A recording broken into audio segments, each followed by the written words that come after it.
The production of this program is made possible thanks to the support of the following and viewers like you. In space, a supercluster forms massive structures of galaxies called filaments, or supercluster complexes.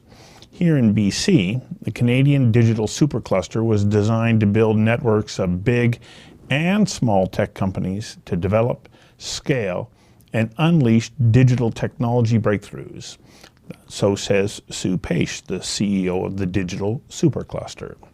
The initiative is a joint Canadian government and member collective that was designed to bring together business, academia, community, and government agencies to work on and solve some of our biggest challenges. Paish says we have more than 1,100 members and growing who are dedicated to advancing net zero technologies, securing food supply chains, building a healthier Canada, and developing a skilled workforce. Since its inception, the Digital Supercluster has supported over 490 projects that are valued at more than $3.5 billion, a number that includes more than 80 COVID-19 response projects. And in 2022, the federal government committed to investing another $750 million through to 2028 in the 5 different innovation clusters. I invited Sue Paish of BC's Digital Technology Supercluster to join me for a conversation that matters on the progress and challenges of developing Silicon North. Sue, welcome. Thank you.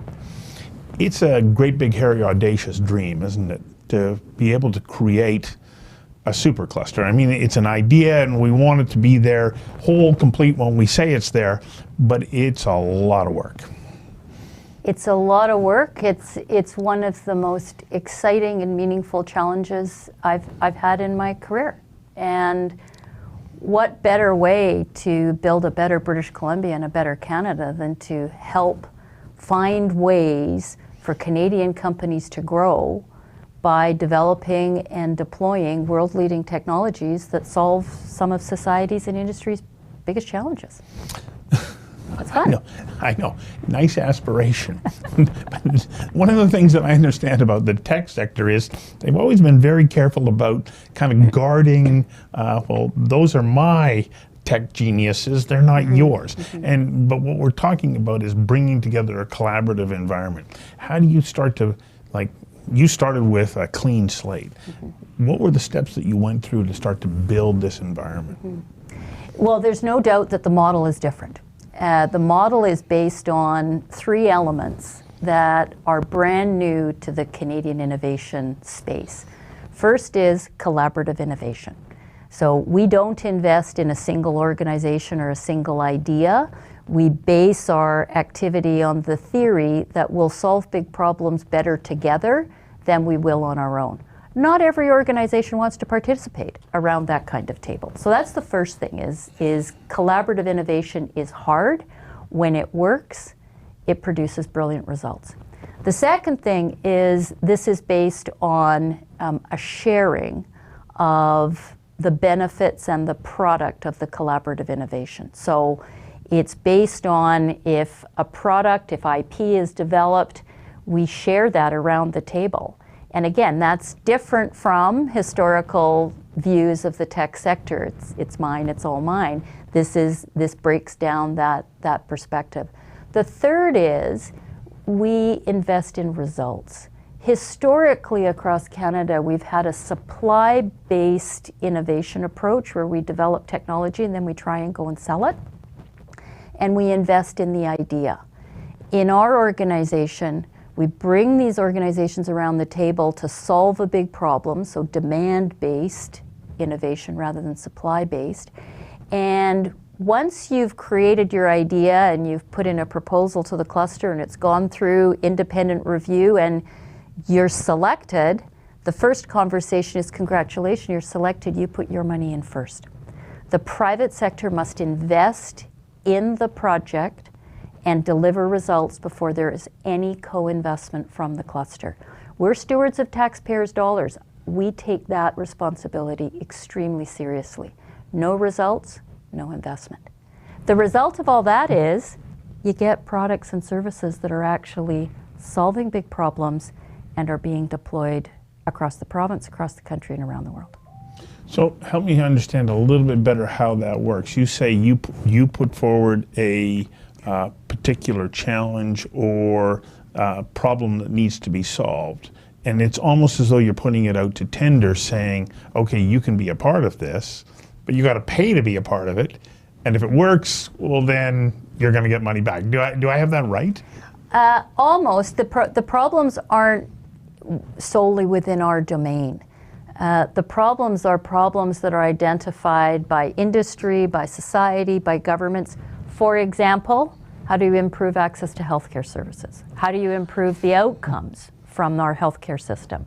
How do we access critical minerals that are essential for moving to a net zero environment? How do we engage people who are on the margins of the workforce, people who are not just underrepresented in the workforce, but don't have the pathway to get in the workforce? How do we get them included in the workforce? These are big societal and industry problems that come from us, but they also come from our members.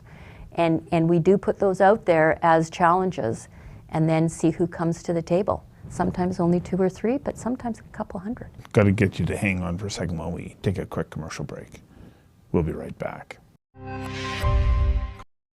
The production of this program is made possible thanks to the support of the following and viewers like you. So what was, I cited in my introduction there that there were more than 80 COVID-19 response-related projects. What were some of those projects and how did they pan out? Mm-hmm. Yeah, so to give you just a sense of how the COVID-19 program came out, a lot of folks, when they get into a mindset, you're going to follow a path until you get to the end. And then I think for most of society and industry, in came COVID and nobody saw that coming. So we got a call from Ottawa, March 16th, so just a few days after things really started to shut down. And the question was, can you help with COVID? And as a Canadian citizen, there's only one response to that: sure. What did you have in mind? And we went out to our membership, at the time a few hundred organizations, and we said, what are some of the biggest challenges and what are some of the biggest problems we can see coming out of COVID? And within about 5 weeks, we had 400 qualifying proposals. These are proposals that have already been reviewed. 400 qualifying proposals with an investment value of $1.4 billion. We had $60 million to invest. So industry and academia were ready to lean in. And the result of having that many proposals come forward was we really did pick the best of the best. One of the ones that I'm going to summarize for you, one of the projects that we picked is led by a company called DNA Stack, a small genomic company in Ontario. And they said one of the biggest challenges we're going to have in COVID is the lack of ability to share research data on the evolution of the virus, because there's a very well entrenched and well understood desire for researchers to protect and control the research for all kinds of good reasons. And these folks said, if we bring some universities and some academics around the table, maybe we can build a way of sharing information and sharing research without the owner of that research losing control over it. This was an idea that was way out there. Fast forward a couple of years, Viral AI is the world's first federated data platform that allows for the sharing and leveraging of research data across multiple domains and multiple geographies without the owner losing control over that data.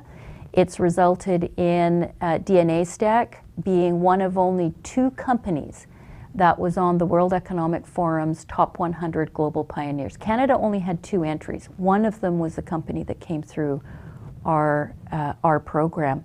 They've taken that thinking, they've taken that platform, and they've evolved it to apply in a very practical way.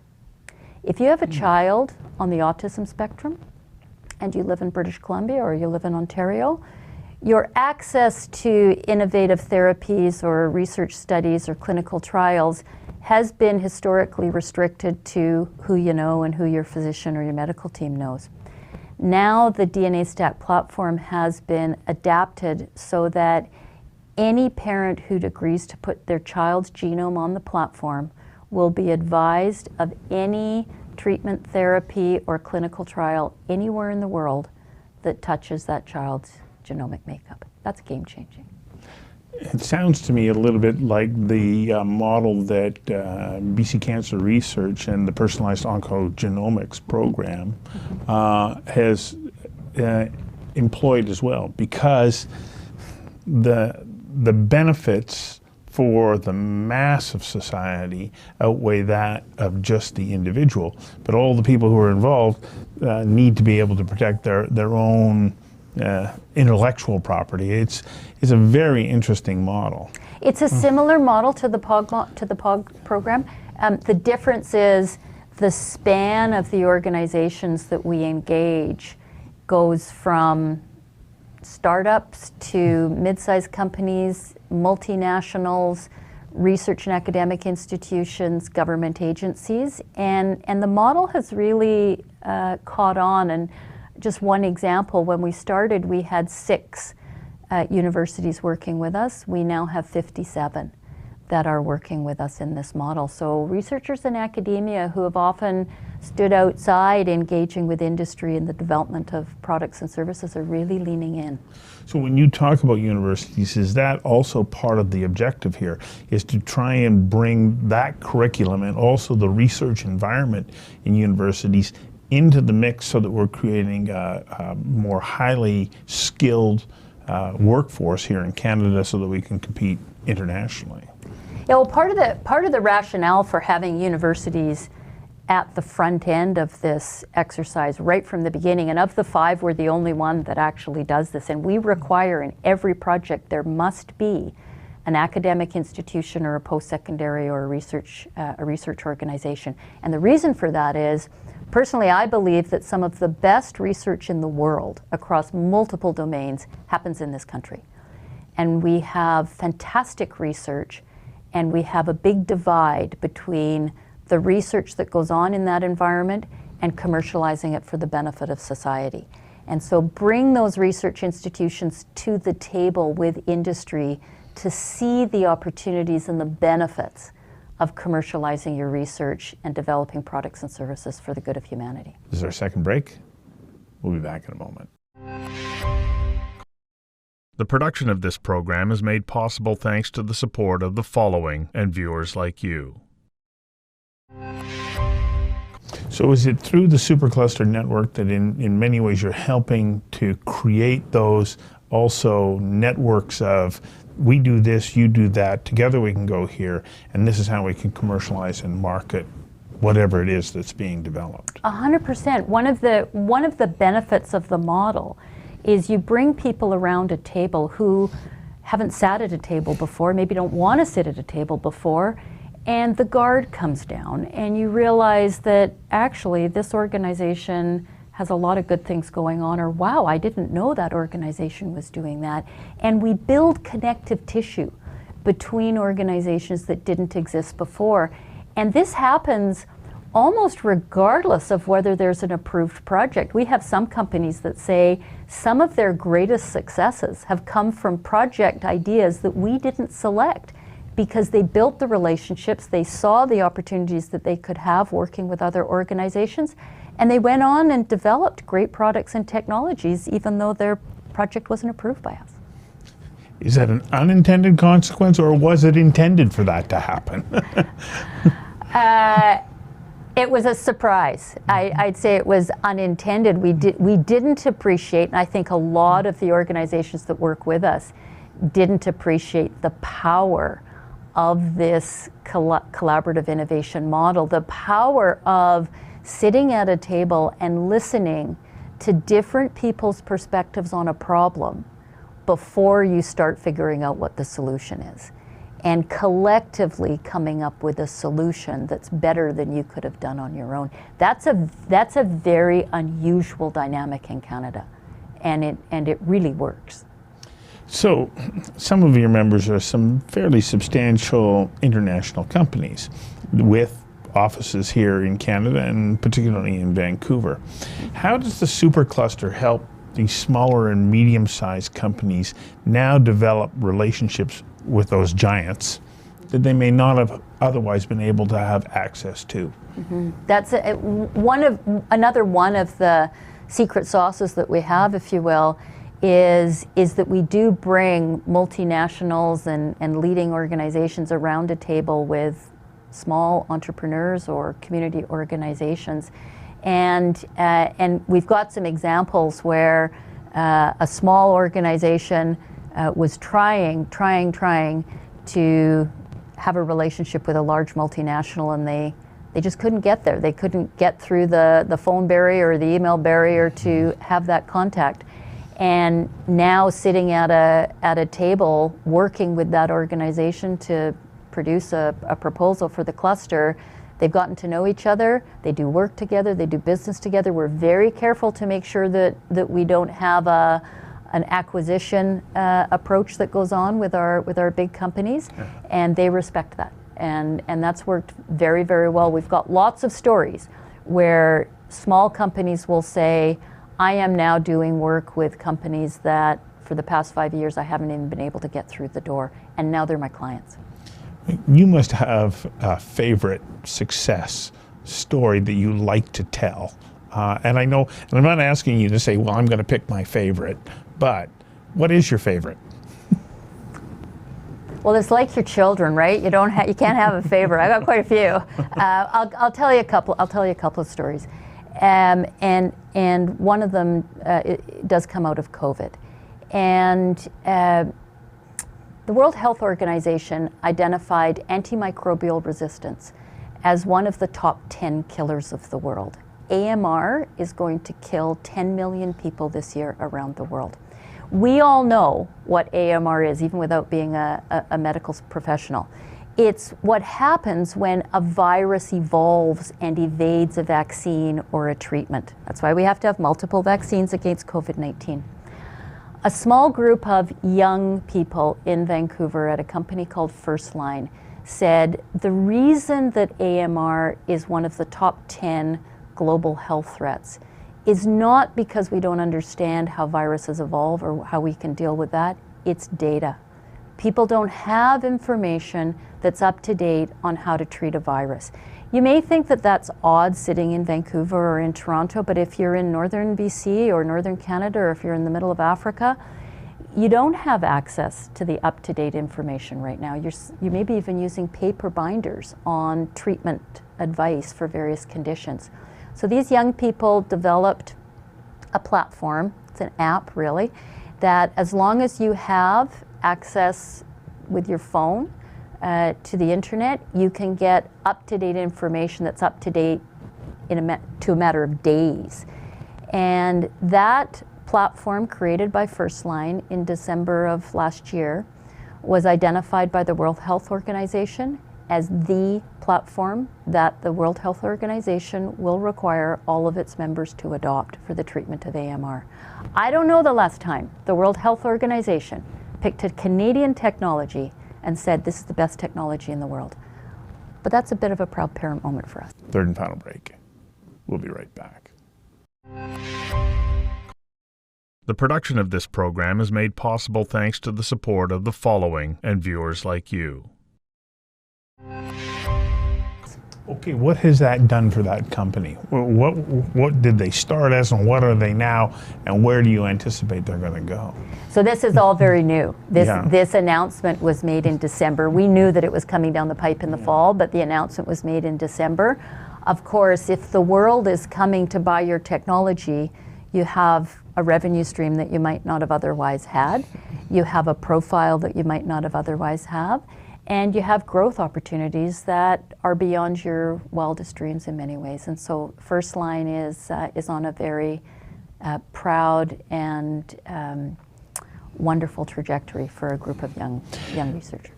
So when you see a small company like that, though, take off for what are legitimate reasons, one of the big challenges, of course, is having the funding to get from pre-revenue to revenue.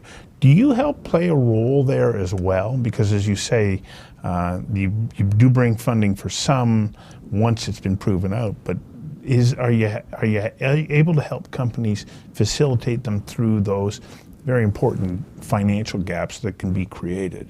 Well, what we found is we don't provide funding in that respect, but what we found is that we create the relationships that allow them to meet and build relationships with potential investors. The other thing that the supercluster model does is it brings credibility. A lot of small organizations that have fantastic ideas, first of all, don't know how to commercialize the idea or then how to market the product that they've produced. We help them with that by putting them in this room with organizations that are really good at product development, really good at marketing and sales and promotion. And the second thing that we do is when you're presenting to a potential investor, if you can say, I've got the backing of the Government of Canada and the Government of British Columbia through this program, and that's what's helped me produce the product, that gives a certain level of credibility to an investor that wants to take a closer look at your company. Okay, because not everything can be perfectly rosy all the time. What's your big challenge ahead of you right now? The biggest challenge we have right now is making sure that we have the investment that we can make to match the appetite for industry. I will say that 5 years ago, if somebody said, you will have this much interest from industry and academia in the program, I might have been a bit skeptical. We were fully invested of the 5-year investment that we had from the Government of Canada. We were fully invested at the end of year 2. And then you're out looking for other investors to come in and keep the energy going. And we've got new investment now from the Government of Canada that's effective April 1st, and we've already predicted that we will be fully committed of that investment in probably 2 years. So that's supposed to last 5 years, though. So that is a challenge. That is a challenge. So are you able to also attract other investment into the fund? Yeah. So we saw that challenge coming when we got into the COVID program in 2020, and basically we're fully committed by the end of 2020 of our 5-year investment. And that does cause you to lose a little sleep. And so we were very fortunate that we had the province of BC looking very closely at what we're doing, and the province of BC really leaned in and stepped up and made some dedicated investments that helped us continue on. And now we're looking at other investors. I mean, our goal is to be a globally recognized, internationally respected innovation enterprise. Think of the likes of Battelle or Nesta or Fraunhofer, where international investment dollars are coming into British Columbia to support the kind of innovation that we're doing. We don't see our future as being tethered to short-term agreements with governments. As much as those have been critical to get the organization going, the longer term, we see ourselves as an international and global innovation enterprise that attracts dollars to British Columbia and Canada. We think we can do it. Well, I wish you great success. Thank you. Thanks for coming in today. Thanks very much.